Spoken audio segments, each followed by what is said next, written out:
अपने pre decided goals को अगर लाइफ में अचीव करना है तो हम अपने लाइफ में कुछ चीज़ों को इग्नोर करना होगा।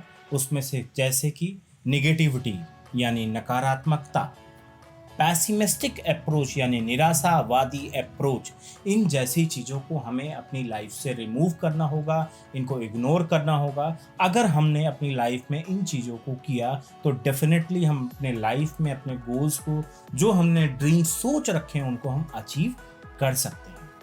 इसी अप्रोच के साथ आज की इस वीडियो में मैं आपके साथ एक छोटी सी स्टोरी शेयर करूंगा और उस स्टोरी का मोरल यानी कि उस स्टोरी से हमने क्या सीखा, क्या हमें समझ में आया, उसके बारे में भी मैं डिस्कस करूंगा।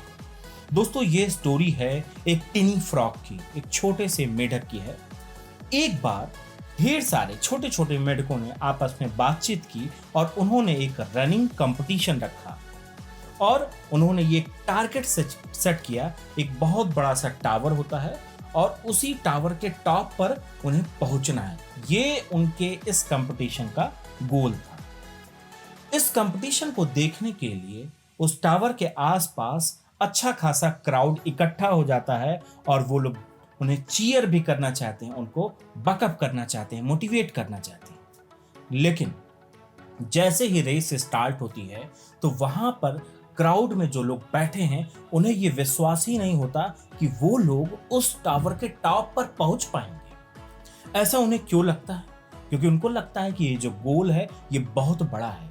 And they make a statement, oh way too difficult, they will never make it to the top. वो कहने लगते हैं कि ये बहुत कठिन है, उस टावर के टॉप पर पहुंचना तो मुमकिन ही नहीं है। इवन वो स्टेटमेंट इस तरीके के भी देते हैं, not a chance that they will succeed, the tower is too high. उनका कहने का मतलब है कि 1% चांस ही नहीं है कि वो सक्सीड कर जाएं, क्योंकि टावर बहुत ही हाई है, बहुत ही ऊंचा है।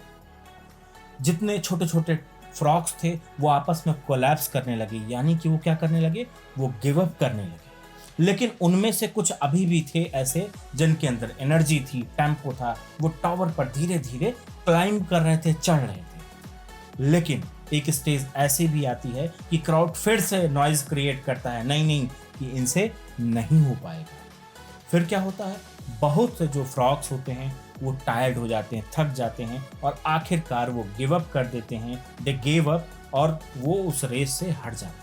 बट देखने वाली बात ये रहती है कि उन सभी के ग्रुप से एक छोटा सा फ्रॉग, एक बेबी फ्रॉग लगातार एफर्ट्स करते हुए चला जा रहा है और टावर पे वो हाइयर हाइयर धीरे धीरे वो पहुंच रहा है टावर के टॉप की तरफ। This one would not give up. खास बात क्या है कि उसने गिव अप नहीं किया, वो कंटिन्यूअसली एफर्ट कर रहा है, जिसकी वजह से क्या होता है, वो धीरे धीरे टावर के टॉप पर पहुंच जाता है और पहुंचने के बाद वो उस रेस का विजेता बन जाता है। लेकिन हर कोई जो उसके साथ उस रेस में पार्टिसिपेट किए हैं वो ये जानना चाहते हैं कि आखिर उसने ऐसे कैसे किया, वो कैसे विजेता बना।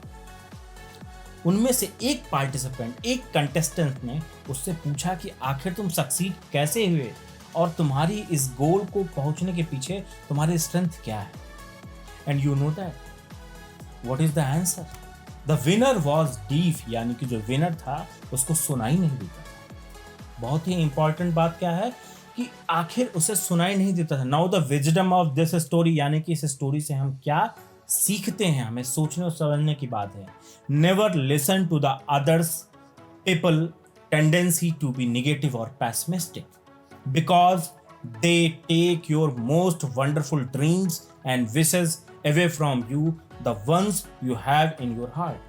ऐसे लोगों की बात हमें अपनी लाइफ में कभी भी नहीं सुननी चाहिए जो कि निगेटिव हैं, पैसिमिस्टिक हैं, क्योंकि ऐसे लोग आपकी लाइफ में जो आपका बहुत बड़ा ड्रीम है, गोल है, उससे आपको दूर कर देते हैं। क्यों? क्योंकि आप उनकी बातों को सुनते हो और सुनने के बाद एफर्ट्स करने से पहले या एफर्ट करते करते गिव अप कर देते हो और वो गोल आपसे दूर हो जाता है।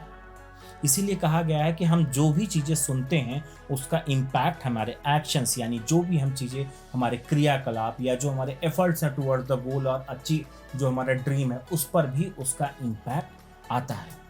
इसीलिए always be positive in your life and above all be deep when people tell you that you can not fulfil your dream. जब भी कोई आपसे कहे कि ये जो आपका ड्रीम है, ये गोल है, ये आपसे नहीं होगा, तो आपको वहाँ पे उस छोटे से मेढक की तरह क्या डीफ यानी कि उस तरीके से बिहेव करना चाहिए कि आपने उनकी बात को नहीं सुना, इग्नोर किया और कंटिन्यूअसली अपने ड्रीम, अपने गोल की तरफ एफर्ट करते रहिए। And always think I can do this, I can do this. कभी भी ये सोचना ही नहीं है कि मैं इस काम को नहीं कर सकता।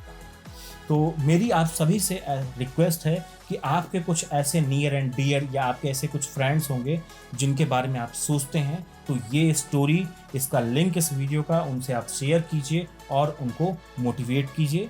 Thank you friends. अगर आपको वीडियो अच्छी लगी हो तो चैनल को सब्सक्राइब करें, लाइक करें एंड शेयर करें। Thank you.